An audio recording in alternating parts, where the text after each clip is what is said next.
আসসালামু আলাইকুম। আশা করি সবাই ভালো আছেন, আরও ভালো থাকবেন। ভালো একটি সংবাদ শেয়ার করব, সেটি হচ্ছে অবশেষে খাদ্যের পরীক্ষার ডেট না হলেও খাদ্যের পরীক্ষার সুনির্দিষ্ট একটা বিষয় আমরা জানতে পেরেছি। সেটা হচ্ছে প্রত্যেকটা পরীক্ষার আগেই কিন্তু ওই পরীক্ষা নেওয়ার জন্য টেন্ডার প্রকাশ করা হয়।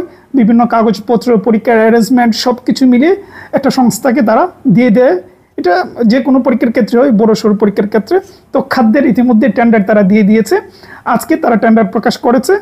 ওই টেন্ডার দেখে বোঝা যাচ্ছে পরীক্ষা প্রিলিমিনারি হবে, লিখিত হবে, ভাইবা হবে। তো এই কথাটাই আমি গত 4-5 মাস যাবৎ বলে আসতেছি যে পরীক্ষা লিখিত, প্রিলি, ভাইবা তিনটাই হবে। তারা প্রিলির ওএমআর শিট এবং লিখিত সব কিছুর জন্যই টেন্ডার দিচ্ছে।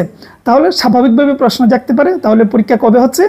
সাধারণত সব পরীক্ষার ক্ষেত্রে টেন্ডার দেওয়ার পর 1 থেকে 1.5 মাসের ভেতরে পরীক্ষা হয়ে যায়। কারণ টেন্ডারটা পাওয়ার পর তাদের কাজ, এই সব কিছু মিলিয়ে কাজ করার জন্য যেটুকু সময় দরকার, এটা মোটামুটি 1 থেকে 1.5 মাস হয়।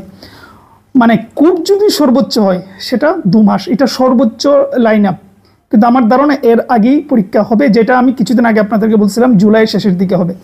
সুতরাং এই শেষ সময়টা কাজে লাগান, আর একটা দিনও মানে নষ্ট করবেন না। এতদিন তো একটা কনফিউশনে ছিলেন, আমার কথা অনেকে বিশ্বাস করতেন না যে আদৌ পরীক্ষা হবে কি না 1 মাসের ভেতরে। কিন্তু এই টেন্ডারের মাধ্যমে তো প্রমাণিত হয়ে গেল যে পরীক্ষা এই রিসেন্টলি হয়ে যাচ্ছে, সামনের কিছুদিনের ভেতরে হবে। সুতরাং এই হলো বিষয়। ভালো থাকবেন, সুস্থ থাকবেন।